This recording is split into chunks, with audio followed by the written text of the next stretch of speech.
Պարոն Մելքոնյան, ընդդիմությունն ասում է, որ պետք է դուք ձեզ կարգի հրավիրեք, դուք կլսեք ընդդիմության հորդորները։ Ընդդիմության գործը չի։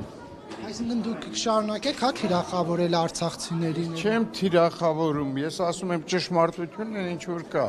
Դուք Ինչ ասել եք իրանց մեղքով գերին գան, նման հայտարարություն եք արել հարցազրույցում, ինչը դաշնակցությանն անհանգստացրել է։ Ուրեմն Նարեկ, ես ասել եմ ճշմարտությունը, թե իրենք ոնց գերեվարվեցին, թե իրենց դաշնակների ընտրած նախագահն այդ հեղափոխություն, որ կատարեցին, իրանք եկան իշխանության, մի քանի օրից հետո հանձնեցին, փաստացի։ Բայց պարոն Մելքոնյան, չեք կարծում, որ ձեր խոսույթը շատ այսպես կոշտ է, հատկապես արցախցիների հետ կապված, երբ ասում եք, որ իրենք հյուր են այստեղ, պետք է իրենց հյուրի նման պահեն։ Դա հին պատմություններից ասում, այն ժամանակ, երբ որ իրենք չէին ուզում դառնային քաղաքացի եւ մասնակցում չէին ուզում դառնային Հայաստանի քաղաքացի եւ բոլոր հանրահավաքներին իրենք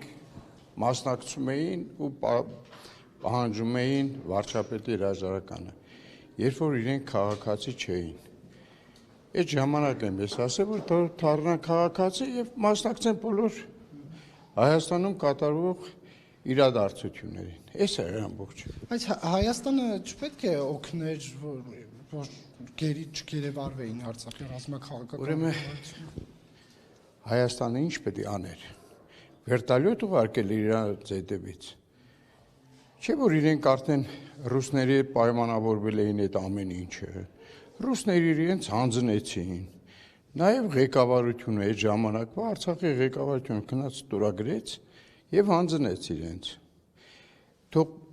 Շարմանյանի հետ իրանք էլ գային Հայաստան, ո՞նց եղավ որ իրանք չեկան Հայաստան, իրանք գնացին Բաքու, ուղարկեցին Բաքու, ո՞նց եղավ։ Հայաստանի իշխանություններն են մեղավոր դրանում։ Իրենք էին իշխանություն Արցախի։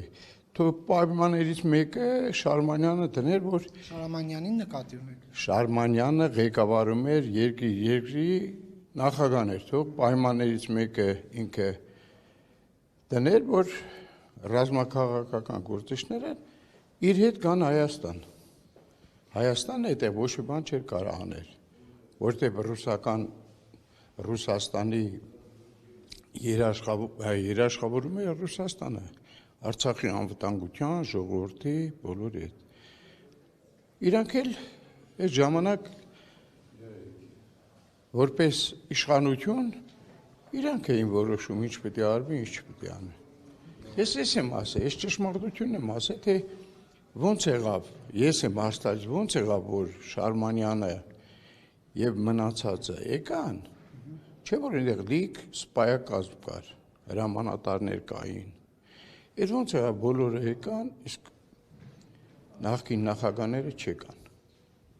Պարոն Մելքոնյան, ԿՊ-ի ներկուսակցական ընտրություններում ձեր դիրքերը բավականին թույլ են, ինչու քպականները ձեզ քվեներ չեն տալիս։ Չէ, այդ ճիշտ չի, ինչի չեն տալի։ Բավարար չափով, որ օրինակ 50-յակի մեջ լինեիք։ Ուրեմն բոլորը ինչ ճանաչում են որպես Մելքոնյան Գագիկ։ Այնտեղ ցուցակում գրածա Մելքոնյան Գուրգեն։ Շատերը չեն ճանաչել Մելքոնյան Գուրգենին։ Դրա համար այդպես բան է ստացվել։ Լավ անուններ փոխած, բայց ձեր դեմքն էլ չէին ճանաչում։ Դեմքը որտե՞ղ ճանաչեն։ Քվեաթերթիկում նկար չկար։ Դե այդ որ բանն է, այդ որ քվեարկողնա դեմքերին նայում։ Կարդում են այնքան փոքր է գրած, որ խոշորացույցով կարդում են մենակ անուն ազգանունը։ Ձեզ կարծում եք չեն տեղը բերել, հա։ Ոչ թե տեղը չեն բերել, չեն ճանաչել երևակայի։ Եվ պարոն Մելքոնյան, երկաթուղու հետ կապված ինչ նորություն կա, դուք ունեք տեղեկությունների վերջո Ռուսաստանը կառավարումը հանձնելու է այլ պետության, թե ոչ Հայաստանի իշխանություններն ինչ պետք է անեն։ Ես ինչքան գիտեմ, Ռուսաստանը ասել է, որ քննարկում ենք։ Այդ քննարկումների պատասխանը չեն տվել իրանք։ Իսկ ինչքան է շարունակվելու։ Չգիտեմ, երևի կգա ժամանակը ինչ որ խելամիտ ժամանակ կգա, որ ասենք իրանք այդ հարցը կորոշեն Ռուսաստանը։ Հայաստանի շուրջ դուք ինչ վտանգներ եք տեսնում, պարոն Մելքոնյան, այս մերձավոր արևելքում տիրող իրավիճակի ֆոնին։ Դուրեն այնքան էլ մենք հանգիստ չենք զգում մեզի, քանի որ ամբողջ տարածաշրջանը կրակի մեջ է։ Հիմնականում, ասենք, մեր բարեկամ Իրանի Հանրապետությունը, որը 4 կողմից ռմբակոծում է։ Հիմա մենք պետք է զգուշ լինենք բոլոր դեպքերում պատրաստ լինենք ամեն ինչ։ Այս է հիմնականում այսօրվա մեր դիրքը, որ ես մտահոգություն ունեմ, որ չգիտենք ինչ ընթացք կստանա Իրանում, եւ ասենք Իրանի ժողովուրդը, թե Իրանում գտնվող, ասենք, մեր հայ եղբայրներ, քույրերը, թե ինչ ձևի, ասենք, ոնց որ մենք Արցախի ժողովրդին դիմավորեցինք, անպատրաստի, հիմի նաև մտավախություն կա, եթե, ասենք, մեծ հոսք է սկսում